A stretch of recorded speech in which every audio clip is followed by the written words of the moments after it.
Hello guys, welcome to my channel, and today I'll be showing you how to make a fake Windows update screen. So first of all, open your browser and here in the search box type fake update.net. The link will also be given in the description below.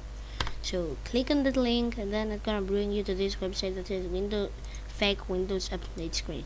So here you choose your version of Windows. It has Windows 98, Windows XP, Windows Vista, Windows 8, Windows 7, the Mac operating system, Windows 10 installation, Windows 10 update, Steam operating system, and the WannaCry warning screen.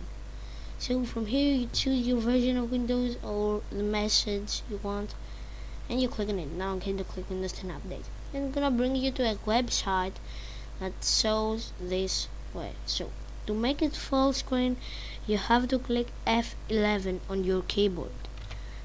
So click F11 and then it will be full screen. Now you can go do this to your friend's computer and like prank them that they have a Windows update to do. So they will wait this thing complete and then they will find out that it was actually a prank. So guys, if you like this video, leave a like here, subscribe to my channel and comment down below if this worked for you. So thanks for watching and bye.